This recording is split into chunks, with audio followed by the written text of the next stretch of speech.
Сайн бацгаана уу? Энэ өдрийн мэндийг хүргэе. Ингээд дараагийн хамтлагаар уулзж байна. Өнөөдрийн бичлэгээр болохоор No BS book review буюу номын тойм бичлэг. За No BS гэдэг яагаад нэр өгсөн бэ гэхлээрээ номыг ганцхан нэг өнцгөөс биш, яг таалагдсан болон таалагдаагүй гэсэн хоёр өнцгөөс ярих гэж бодсон учраас No BS гэсэн нэр өгсөн байна. Тэгэхээр номын тоймын маань формат нь бол хингийн таалагдсан 3 зүйл, таалагдаагүй нэг зүйлээ яриад явах юм байна. За өнөөдрийн миний сонгосон ном бол Atomic Habits гэд ном байгаа. 2018 онд хэвлэгдсэн. За энэ хүн ном нь бол лидер маш алдартай хувь хүний хөгжлийн номуудын нэг байгаа. Дэлхийн бүхэл амжилттай номын бестселлерүүдэд нэгт орсон. Энэ хүн номын талаар өнөөдөр таалагдсан 3 зүйл, таалагдаагүй нэг зүйлийг ярина. За ингээд шууд бичлэгтээ оръё.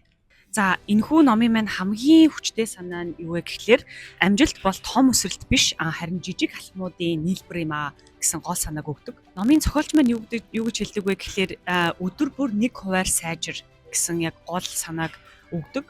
Энэ гэхдээ бол ерөөхдөө зүгээр хоосон тийм урам зоригийн үг биш. Цаагаараа бол маш том математик логиктэй байгаа. За тухайлах юм бол өдөрт 1% гэдэг бол яг жилийн хугацаанд бодоод үзэх юм бол маш том ялгаа юм байлээ. Банкнд бид 12% хүүтэй нэг жилийн мөнгө хадгалуулдаг шүү дээ, тий. Хадгалуулах бүрдээ бид нэр 12% хүүтэй гэж бодглохлоор сар болгон 1% ашиг өгөөж авч байгаа гэсэн үг тийм ээ. Сар болгон бид нар тэр хадгаламжиндаа мөнгө нэмээд байх тусам бидний буцаж авах хүү өөр өгөөж бол нэмэгдэнэ.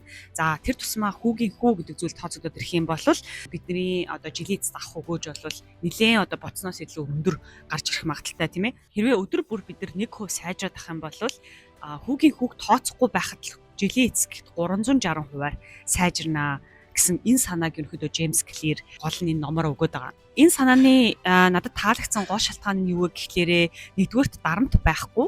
Яагаад тэгэхээр бид нар ямар нэгэн зүйлийг хийж эхлүүлэхдээ хитрхи томоор хараад тэрнээсээ сүрдээд айгаад болчдөг шүү дээ. Харин өдөрт ердөө 1% буюу би ном уншдаг хүн болохыг хүсэж байгаа гэх юм бол өдөрт ердөө 10 хуудсыг уншия гэд зорилго тавьчих юм бол дарамт нь багасаад ирнэ гэсэн үг. Тэгэхээр энэ дарамтыг багасгаснараа хамгийн том саадыг арилгаж бодит амьдралд хэрэгжүүлэхэд маш төхөн болгож өгж байгаа ийм сэтгэлгээний өөрчлөлт байгаа надад маш их таалагдсан.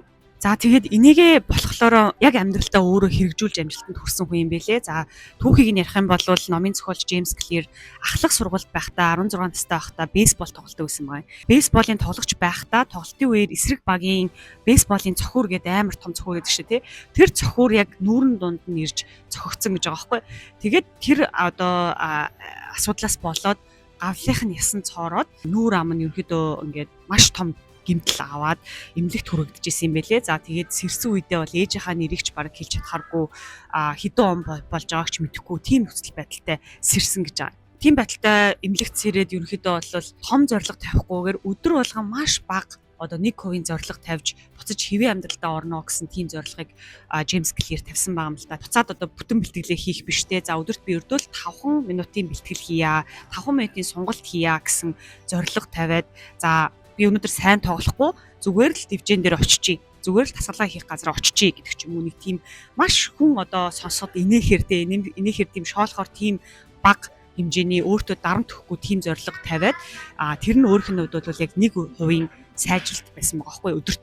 Тэгэхээр жилийн хугацаанд 360%, 2 жилийн хугацаанд 720 гэд ингээд явсаар байгаад буцаад жирийн хэвэндээ очиж буцаад бүр багийнхаа ахлагч болтлоо твшсэн байгаа. За хоёр дахь таалагдсан мессеж нь юу байсан бэ гэхлээрээ Джеймс Клир би ямар зорилготойгоор яагаад энэ чадварыг ч юм уу тий яагаад энэ зорилгыг хийх гэж байгаа вэ? Яагаад энэ дадлыг бий болгох гэж байгаа билээ гэж асуухаас илүүтэйгээр би хэн болохыг хүсэж байгаа вэ гэдэг асуултыг тавих нь илүү үр дүнтэй байдаг гэж хэлсэн надад маш их таалагдсан. За тухайлах юм бол би өөр дээрээ жишээ авч ярил л да. Би энэ 2026 онд миний бас нэг тавьсан гол зорилго юу вэ гэхлээрээ илүү их ном уншдаг хүн болохыг хүсэж байна гэсэн зорилгыг тавьсан байгаа. Өмнө нь болохоор би ном уншиж илүү мэдлэгтэй болохыг хүсэж байна гэдэг ч юм уу. Стрийн талаар илүү эсвэл Германы түүхийн талаар ч юм уу илүү мэдлэгтэй болохыг хүсэж байна. Тийм учраас би ном уншиж ингэж тавьдаг байсан болвол би зүгээр л ном уншдаг хүн болмоор байна гэдэг нь болохоор миний өөрийн нөгөө identity буюу хандаа гэдэг хүн хэн бэ гэдэг зүйлтэй илүү хамааралтай болж эхэлж байгаа учраас тэр дадлыг өдөр болгон суулгах нь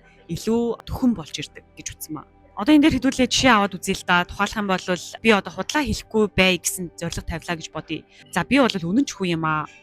Би бол үнэн ч хүн учраас би худлаа хэлэхгүй гэдэг зорилго тавьчих юм бол аль болох би үнэн ч ухраас гэдэг нөгөө чиний өөрийн чинь хинбэ, хандаа гэдэг хүн хинбэ, эсвэл бата гэдэг хүн хинбэ гэдэгтээ чинь уялдаж ирж байгаа учраас аль болох худлаа хийхгүй байхыг хичээн шүү дээ. Тэгэхээр яг тэрнтэй агаар нэг буюу би бол ном одоо уншдаг хүн юм а гэсэн тэр одоо identity төлөө ерөнхийдөө тэр дадлыг өргөжлүүлэх нь илүү магадлал өндөртэй байдаг гэж Джеймс Клир үзсэн надад таалагдсан. Яг энэ Джеймс Клирийн хэлсний дагуу өдөр болгон 1% гэсний дагуу өдөрт би яг 10 хуудас ном уншаад явгууд тооцоолол гарангууд ерөнхийдөө бол дунджаар нэг 50-аад номыг жилийн эцэс гэхэд уншицсан байхаар байгаа байхгүй юу. Тэгэхээр яалтчгүй жилд 50-аад ном уншиж байна гэдэг бол ном уншдаг хүний одоо identity-г үүсгэж байна гэсэн үг байгаа юм. Тэгэхээр яг энэ дадлын дагуу ерөнхийдөө ингээд зорилгоо тавиад identity-тагаа уялдуулж явах юм бол тэр дадал чинь илүү өөр инженеих болж үлдэх магадлал маш өндөр болно гэсэн үг. За миний хувьд 3 дахь таалагдсан зүйл нь юу вэ гэхлээрээ энэ ном зүгээр философи яриад дуустдаггүй. Маш олон практик, арга, системүүдийг бас уншигчдад зааж өгсөн надад маш их таалагдсан. За тухайлах юм бол хэрвээ чи эрүүл хооллолдог хүн болёо гэж бодож байгаа бол жимсгэн хүнсний ногоогоо ил тавих, нүдэн тарагдах газар тавих те, нууж биш одоо галтгооныхоо одоо шүүгэний мухарт тавих биш те. Яг жимээсээ орж ирээд одоо галтгооны чинь тавиур дээр ил байж ахаар тавих. Тэгээд үнэхээр чипс ч юм уу, шоколад ч юм уу те тиймэрхүү зүйл идмэргүй байгаа бол нууж тавих эсвэл худалдаж авах болох тийм үү. Яг тэгэхээр хүний толгоон дотор нөгөө нэг шийдвэр гаргах гэдэг зүйл хамгийн их цаг хугацааг одоо энергийг сорж идэг зүйл гэдэг гинэ. Тэгэхээр ерөөсөө тэр шийдвэр гаргахыг одоо хамгийн ихээр багасгаж явах хэрэгтэй гэж байгаа байхгүй юу? Чипс идэхүү, чихэр жимс идэхүү гэж одоо шийдэхийн оронд зүгээр нүдэнд чи ил байж ах юм бол хүн шийдвэр хийхэд маш амархан болж ирж байгаа учраас тэр жимсэх ногоог сонгоно гэдэг логик явж байгаа. Бас нэг зааж байгаа практик арга нь юу вэ гэхээр habit stacking гэж нэрлэж байгаа. За тэр нь юу вэ гэхээр одоо нэг дадлыг нөгөө дадалтай уялдуулж хамаатуулж одоо дадал болгох.